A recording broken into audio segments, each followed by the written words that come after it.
another round of skincare empties, and as I've said before, this is one of my favorite things to watch from other content creators, so I hope it's useful for you guys to see from me as well. I think they just give like interesting insights into what people are actually using, and hopefully a good way to introduce things that you might not have used before. So essentially I treat this video as a bit of a roundup of mini reviews, so I won't go into too much detail of any specific product. Let me know in the comments if you have any additional questions. I'm always happy to answer. And I am quite loyal to a handful of brands and a handful of products, so some things that you'll see in this Empties video I've already discussed before, but nevertheless I will reiterate and discuss them again because they're the things that I'm actually using. Just for some history, my predominant skincare concerns would be around like fighting off redness and inflammation, and my skin is very congestion prone, and I'm always looking for things to keep my skin quite clarified. I do use tretinoin and also Biologique Recherche Lotion P50 as my key actives, and they'd be my main maintenance products. Everything else is around barrier repair, general anti-aging. I currently haven't used microneedling. I haven't had any like Botox injectables or any injectables. I haven't done any laser treatments, so I really rely on topical skincare products to give me the results that I'm looking for.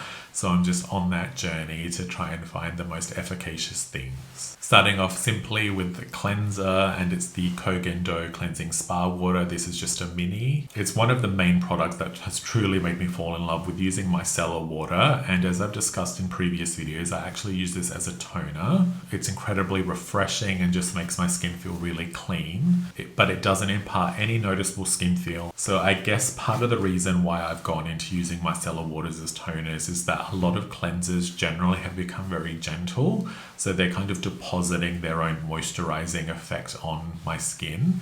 And that's fine, but sometimes I just want like an entirely clean canvas, so I use a micellar water to pick up some of the things that cleansers are now leaving behind. The Kogen Do Cleansing Spa Water is described as being as gentle as using pure water, and that's honestly exactly how it feels. I would never know that I'm not just using water. I haven't purchased a replacement of this yet, just because I went a bit crazy not too long ago and bought like tons and tons of other micellar waters to try, but I think I will have to get back to this eventually because there's really nothing quite like it, and a product that I definitely feel like I'll want to have back in my rotation pretty soon. Next up is the Belle Lune Night Bloom Balm to Milk Cleanser. So as you can see, that's totally gone. Belle Lune is a small indie brand out of the UK, and they just make such beautiful products that are a joy to use, especially if you like fragrance, like essential oil leaning scents in your skincare. They have 3 cleansing balms available in their collection currently, and they each have different scents, different oil blends, and also different colors. Night Bloom is like a purple grey. It smells floral and quite deep, a little bit like ambery and oud like. It actually reminds me of a candle shop or like an incense shop. It's how I would envision Hallowell Manor from like Charmed or the Charm Sisters house, how that would smell. I wouldn't say that this is my personal favorite scent profile, but it's enjoyable enough in a cleanse. The texture is just incredibly delicate, and you can tell that the oils are super high quality. It allows for such a good amount of like massage time on the skin. It then also emulsifies really well and rinses cleanly enough. There's like a touch of a moisturizing skin feel, but certainly not annoying in any way. Just a really, really well designed cleanser. Next is a body serum or body gel from Mecca Athletica, which was like the in-house brand for Mecca Beauty here in Australia. It's a 10% niacinamide body serum. There's probably still like a third left in this bottle because the pump just stopped working. It is kind of like a hopeless pump mechanism. The texture was quite interesting because it is actually a true gel. It's not even a gel cream, which I don't feel like is really that common in body product. And that had a really refreshing moisturizing quality to it that I enjoyed across the summer months. I think maybe Mecca have discontinued their Athletica collection, or at least I wasn't able to find it on the website while I was checking out the ingredients of this. So there's actually probably no real point in talking about it anymore. I would say that in general, I'm moving away from buying the generic brands from retailers. I guess I've just arrived at the conclusion that I would rather support actual brands. Retailers themselves already charge such high markups, and they make enough money from the fees they charge brands to be stocked in their locations that I don't need to then than go out and just hand even more money to these retailer giants. Especially Mecca, who doesn't even give its customers discounts ever, so they can just piss off with their generics. Next up is a serum from Darphin, or the Intral Inner Youth Rescue Serum. I've actually become a big fan of Darphin, and I kind of think they're quite underrated. I'm not sure that their marketing communication is super strong, because it's kind of hard to tell where they sit in the market and really what their products are looking to achieve or target. But nevertheless, the products are of really high quality, and Intral is part of their sensitive skin kind of soothing collection. It's designed to prevent and correct signs of sensitivity. Rescue Serum has a watery texture, almost like an essence, and I actually really enjoy serums and really any skincare products when it does have a watery feel. It just means that I'm able to layer a few things without creating any kind of conflict, because sometimes if serums are like packed with silicones or they feel too moisturizing, ultimately when I have layers and layers of that, my skin just feels too blocked and too spackled. But really light layerable textures is very much my preferred lane, and it's actually also part of the reason I really love Biologique Recherche. A lot of their textures are really invisible on the skin. My favorite word, if you've been following me for a while, is weightless, so that's definitely my favorite skin feel, especially in like a toner essence serum category. I don't mind more nourishing textures here and there, but I just don't like feeling a noticeable layer, and I think Darphin have designed this product really well. This serum is packed with a bunch of plant extracts, which is very signature of Darphin as a brand, and it has a bunch of antioxidants, even things like resveratrol, that I think make a lot of sense to use as a morning serum. I did use this up completely, and I wouldn't say there was like a huge or like noticeable impact on my skin quality, so like I'm not rushing out to buy it, even though I did thoroughly enjoy using it. Darphin actually makes a treatment lotion as part of this collection that I have my eye on. It's just that Mecca haven't started stocking it yet. So I will definitely keep my eye out on the Intral line, because I really think they do a good job with it. I just maybe need to find the right product that will slot into my routine more easily. In the meantime, I actually moved on to the Eclat Sublime Micro Serum. And this is like an oil-infused gel serum. It has a little bit more of like a specialized and slightly more interesting texture that is a bit more conditioning, nourishing, and moisturizing. So the Eclat Sublime I actually don't use in the morning. I definitely prefer that as like a barrier repair serum in the evening, but I feel like that serum actually noticeably helps to fortify my skin barrier, so its impact is a little bit more immediate. Next is another empty of Build Skincare B Cream, which I feel like I talk about all of the time. This is definitely my favorite moisturizer of all time, and if I could only pick one moisturizer to use forever, it would be this. B Cream uses the lamellar gel structure that has a close affinity with the natural composition of the skin surface. So I always describe B Cream as if my skin is able to recognize it. It's like they were made for each other, or like they know each other, they're close friends and soulmates. It does have quite a simple formula, maybe deceptively simple formula, because I actually think it's super well designed and refined. Jonah, who is the brand owner and actual chemist of the brand, you know, he's not the type of person that really cares about label claim or trending ingredients. He's all about what will actually naturally boost the performance of your skin. And so B Cream actually focuses on very traditional dermatological style ingredients. It doesn't really do anything other than offer really well balanced moisturization, and it just allows your skin to thrive in its best way. It's not really trying to compete or overload or suffocate your skin. Because I do tend to overload my skincare routine with like essences, toners, serums, layer, having a more simple moisturizer like this that isn't trying to compete for attention, it just like, I don't know, it's like it optimizes my overall skin routine in a way that other products just can't. It just reduces irritation potential, and there's no risk of texture clashing. B Cream has absolutely never pilled with anything, and it has this enveloping texture that's really buildable with a soft luminous dry down, so it also doesn't really affect the dry down of sunscreen that I might put over it. B Cream does come in this fairly compact jar, but it's actually 60 ml of product, and that's more than a lot of other moisturizers that have jars that are like 3 times as big. No excess packaging, no excess ingredients. It's just the basics done perfectly. Next is the Good Molecules Acne Foaming Cleanser with 2% salicylic acid. I mean, this texture is quite foamy because of the self-foaming pump.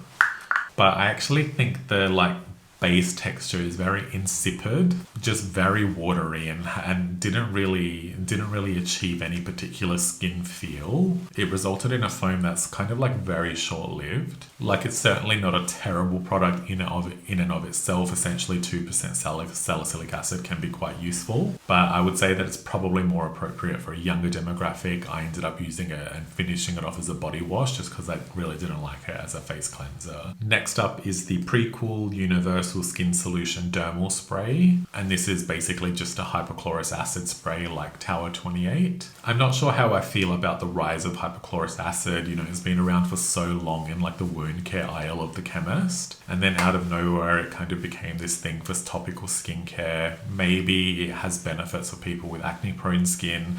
I certainly have heard from people that where it's helped their acne and redness. I just think maybe we'll get to the point where it's overused. Ultimately, this is an oxidant or an oxidizing agent, and applying that type of thing on your skin constantly, especially if you don't really need it, I can't see how that would be beneficial to the general microbiome or how it might interact with other skincare ingredients. So yeah, I just have way too many questions about using this long term. Personally, I do have hypochlorous acid on spray on hand. I just use it when maybe it's a really hot day, when I may be sweating a little bit and I just want a quick refresh cleanse without doing a full cleanse. I sometimes use it on my neck after shaving, sometimes on actual equipment and that sort of thing, like even my razor blades and so on. So there are reasons I have this, but I wouldn't, and I definitely don't use it regularly. Because this is just hypochlorous acid, I don't think any reason to be brand loyal. I ended up buying the Mario Badescu version and also the Personal Day version, and they have an offering in like a gel format instead of a spray. So I'm curious to keep playing around with hypochlorous. It's just whatever. Next up is the Chanel Sublimage Gel to Oil Cleanser. As the name suggests, this starts off as a plush gel texture and then melts into an oil on skin application. It then emulsifies and rinses. Basically, this is a lot like a cleansing balm, just in a tube. Now, this type of texture is quite convenient to use. The application does feel nice and silky. It's just all of these cleansers in this type of collection, they do end up feeling a little bit filmy on the skin, and I'm never able to really rinse them off properly. That's not necessarily a deal breaker. I just then have to be in the mood to follow up with another cleanser and then also probably my micellar water to get it off properly. I've often used this as like a pre-shower mask. I'll just leave it on my skin as a cleanser, hop in the shower, and that excess amount of water is able to remove it more thoroughly. So yeah, this was totally fine, just not my preferred texture. Although I do absolutely love the scent of Sublimage, so sometimes I would reach for it just for the sensorial benefit. This cleanser is probably a little bit too pricey for me to repurchase because of its scent profile. And I do suspect that maybe people with a little bit more of a dry skin would probably enjoy it more. I'm not sure that it would be strong enough to actually remove like heavier makeup, but light makeup and sunscreen, totally fine. Next up is another product from Belle, this time B-Gel, and B-Gel is a hydration boosting water gel. I love this texture so much because it's super multifunctional and simple and basic again. Although it's a serum in theory, because it does come out of the pump as like a gel, it has been designed in a way where the gel texture is super sensitive to the natural electrolytes on your skin. And this causes that gel to burst in a really watery feeling. So in a way, its actual impact is more similar to a toner or an essence. Because of this, it can actually be used as a toner essence or a serum, or both if you don't want to use like two different products. And you can also mix it into a moisturizer, so I think it works really well to say boost the hydrating properties of B cream. So if you want a little bit more of a hydrating impact, then you can definitely do that as well. The way I use B gel is actually quite specific, so I most often keep it on hand near my shower. So as soon as I get out of the shower, I will apply a layer of B-Gel just as this refreshing toner, but it actually keeps my skin super hydrated while I then do my shaving routine and also body care. I tend to have fairly hot showers, which I know isn't great for my skin. So I would say my skin is most vulnerable straight after coming out of the shower. And in that sort of 5-10 minutes that it takes me to shave and do the rest, my skin is actually drying out quite significantly. And by applying B-Gel, I'm preventing that from happening. And I think that has actually led to improved skin quality and skin hydration hydration. And the reason B-gel works better in this context than a lot of other hydrating serums is that it actually doesn't impart any film or like a noticeable feeling. So then I'm able to move on to the rest of my skincare routine later without having to wash it off or anything. You know, B-gel is just my first layer. In terms of its actual texture, I would describe B-gel as feeling like there is a level of moisture on your skin, almost like it's slightly damp. So comparable, like if you've ever been caught in the rain and your skin has that kind of damp feeling, even if you're not being directly rained on.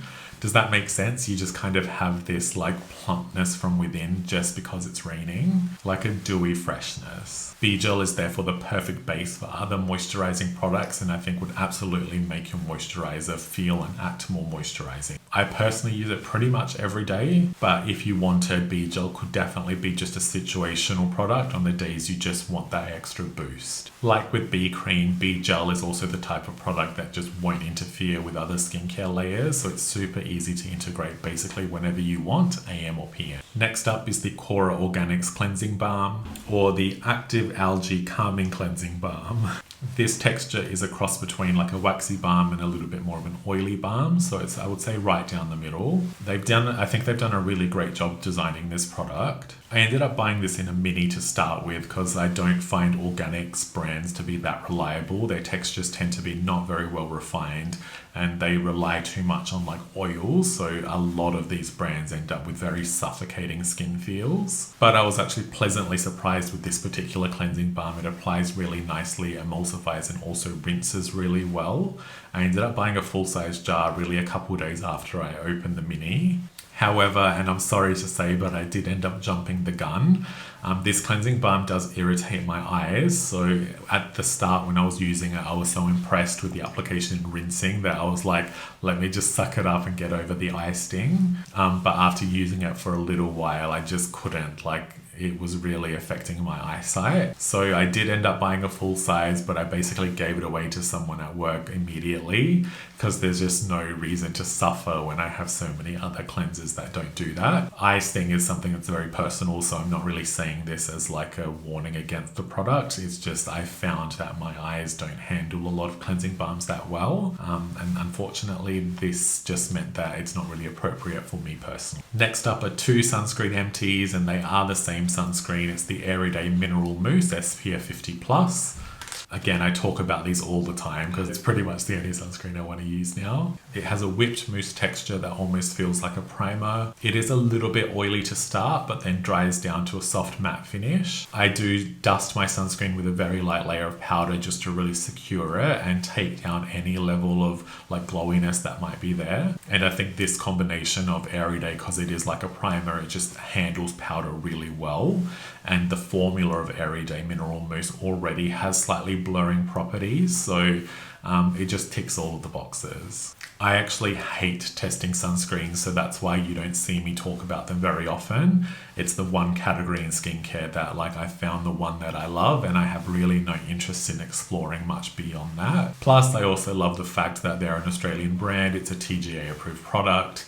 Just lots of reasons that make me feel like I'm not missing out, and I don't really care to even explore more. It is unfortunate because it is zinc oxide, and I know that's a limiting active because not everybody gets along with it, but I consider sunscreen to be a drug product or a therapeutic good. So to me, it's like a medical product, and because of that, I just have no desire to look for alternatives. Plus, every other content creator in the world is all over sunscreen suggestions, so I'm sorry that you just won't find them here beyond Airyday Mineral Mousse. Next is an eye serum from another Australian brand called Cipher, and this is the Anomaly Eye Matrix Concentrate. Cipher specializes in blending together a lot of different skincare ingredients to tackle a lot of different concerns. This serum is super silky and hydrating, and the actual rollerball applicator is super handy. This serum is designed to help with fine lines, dehydration, puffiness, dark circles, sallowness. thinning skin, and even droopy eyelids. It's pretty much the one-stop shop for nearly all eye contour concerns. And I also like that it has these blurring polymers in it, so you have this like subtle immediate improvement. Not so much where it looks like makeup, because I think some eye serums and creams, they just kind of look like a concealer.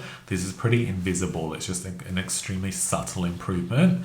And then all the other ingredients are helping to combat those lines and wrinkles and so on over time. I think just a really well-designed product, and the type of thing that I think is, and I think the type of product that is a great example of an eye serum, eye cream not being just another moisturizer. Next up is a third and final empty from Belle b-balm. You're probably sick of me talking about this brand by now. B-balm is what I use in place of Vaseline or Aquaphor. And just to confirm, because sometimes it sounds like it, but I don't have any like financial ties to Build. I don't have a discount code. I don't earn any commissions. I don't have any ads coming up with them. Just nothing. I didn't know Jonah, who's the brand owner, before trying the products, but through using the products, we've probably become friends. So now I'm like definitely. So now I'm rooting for him and the brand to succeed as much as possible. And I love that they're a small indie brand out of Canada. So it's the type of situation that I'm really glad has come about from being on social media, because it means I'm able to use whatever small platform I have to really spotlight the type of brand that deserves it. All of these other companies, they have millions of dollars in marketing budgets. Build absolutely does not. So it's my privilege to be able to be on here and chat about them, knowing that knowing that I thoroughly love the products. And just another point, I don't even get PR, so everything that I talk about I actually buy myself. Anyway, going back to b-balm, put simply, it's a gelled squalane oil in the form of an ointment. So to me it feels much more nourishing and not quite a superficial feeling as like a petrolatum based balm. B-balm does have a touch of petrolatum in it, but certainly not enough to where it forms like a super occlusive feeling layer. I use b-balm without fail on my retinoid nights, and it would be the last step in my skincare routine after moisturizer. The way I typically do my evening routines is that I kind of finish everything up to my moisturizer step, and I do that fairly early in the night. So sometimes I'll do my night skincare at like 7 p.m, 8 p.m. But by the time I go to bed, it's nearly midnight. So then I use b-balm to just reinforce that moisturization and to prevent tread from freaking out on my skin. I've gone through countless jars of b-balm. I'll continue to use it. I have one on my shelves now and probably 2 in backups. I call it my halo in a jar. It does leave a light layer on the top surface of your skin. Then it just kind of slowly absorbs overnight. So hence slugging balm. Second to last is the Sachi Skin Pro Resilient Serum. I think this is such a great and one of my favorite like all-rounders. It offers antioxidant protection. It has a bunch of hydrators. It has a bunch of like skin barrier support ingredients, but also anti-aging with encapsulated peptides. In some ways, I kind of think of this as an indie brand version of Lancome Genifique, but probably even more advanced and more interesting than that. Like it has beta-glucan, for example, which is one of the feature ingredients in Genifique, but also then things like ceramides and also glucosides. So if you've used like modulating glucosides from Neod, it's kind of like taking that with Lancome Genifique and then also sprinkling in some anti-aging peptides. It's the type of product that ticks so many boxes for overall skin health and maintenance. And I think it's the type of product that I think would be great if you do have skin procedures, so whether it's needling or lasers. And potentially would even be a great one to explore that I haven't tried myself, but I definitely will. I'm using it alongside an LED mask. Now, I don't have one of these in backups immediately. I actually do have like a wide range of serums that I need to get through, but I definitely see myself coming back to this at some point. And fun little fact, although Sachi is not an Australian brand, Pro Resilient Serum is actually made in Australia. And the last empty is from Sunday Riley, and it's Pink Drink, which is their firming resurfacing essence. I'm a fan of Sunday Riley. I feel like they're always out here trying to come up with quite original formulations, and they always pack their products like to the brim with ingredients and just interesting things. Now, I do know Sunday Riley have gone through like levels of controversy. Some of their marketing strategies have been quite questionable, and sometimes I think their communications around their products, it's like they try to force this illusion of their products being very high strength, but they're often quite gentle. So yeah, they definitely had some missteps that at this point I've kind of chosen to move past. And while I'm not a conspiracy theorist, I kind of suspect that a lot of their marketing mishaps are probably driven by Sephora. Sephora does impose a lot of control and power on their brands, and I think it probably makes them feel a level of pressure that they wouldn't naturally behave in certain ways if they didn't need to like meet certain KPIs that Sephora is probably threatening, you know, for lack of a better word, brands with, you know, at the risk of losing placement. So yeah, that's just my own theory. But going back to Pink Drink, it has actually become one of my favorite clarifying products. It has a really subtle refining and balancing effect. So it's not like an acid where it's actually actively exfoliating. It's more like this soft, subtle refinement over time. I would think of it like using a modern version of a witch hazel or alcohol-based toner, but yeah, just with a much more modernized formula and without those actual ingredients in there. I tend to interchange Pink Drink with SK2 facial treatment essence because they both kind of have that subtle refinement. I feel like they both encourage better absorption of other ingredients. SK2 probably feels a little bit more actually hydrating and plumping, whereas the Sunday Riley Pink Drink is more clarifying. And actually recently I started using the Ordinary Multi-Active Delivery Essence, which I would also sit in this category. And I absolutely love all three of those products equally, and I kind of just interchange using. With Pink Drink, I also like that it does contain firming peptides. The texture is very watery. It's easy to apply because it's a spray. It's not the most gentle spray in the world, but I also don't feel like it attacks my skin, so it's somewhere in the middle there. So yeah, I really just love it because it's easy to apply, it gives my skin gentle refinement, adds all of these extra ingredients that as a skin enthusiast just makes me happy. And I think Sunday Riley have done a great job with it. Pretty sure I already have a backup of this. I've used at least 5 to 6 bottles, if not more. That's finally the end of this video. Thank you for hanging out with me this long. Let me know if you have any specific questions. I always feel like I miss discussing certain key points. Please don't forget to like and subscribe, and I'll see you in the next video.